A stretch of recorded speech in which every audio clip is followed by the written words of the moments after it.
अकबर बिरबल कथा बादशहा अकबर आणि बिरबल यांच्या कथा त्यांच्या हुशारी, विनोदबुद्धी आणि विचारशक्तीमुळे प्रसिद्ध आहेत. अशा अनेक गोष्टी आहेत ज्यामध्ये बिरबलाने आपले चातुर्य दाखवून बादशहाला प्रभावित केले आहे. त्यापैकी एक मनोरंजक कथा पुढीलप्रमाणे आहे. बिरबल आणि शहाणपणाचा पुरावा. एकदा अकबर बादशहाने आपल्या दरबारात सर्वांना एक कठीण प्रश्न विचारला. अकबर, या जगात सर्वात मोठी गोष्ट कोणती आहे? दरबारी मंडळींनी आपापले उत्तर दिली.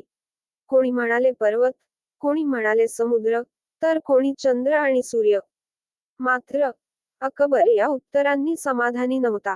मग त्याने बिरबलाकडे पाहिले आणि विचारले, बिरबल, तुझं काय मत आहे?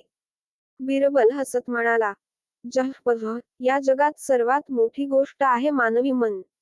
अकबर चकित झाला आणि म्हणाला, हे कसे?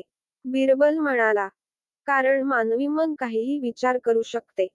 ते कल्पनांच्या कक्षा ओलांडून आकाशात पोहोचते, समुद्राच्या खोलीत शिरते आणि चंद्र, सूर्यालाही गाठते. मानवी मनाची सीमा नाही. अकबराला हे उत्तर खूप आवडले आणि त्याने बिरबलाच्या शहाणपणाची प्रशंसा केली. तात्पर्य: मानवी मनाची ताकद प्रचंड असते. कल्पनाशक्ती आणि विचारसरणीने माणूस अशक्य वाटणाऱ्या गोष्टीही साध्य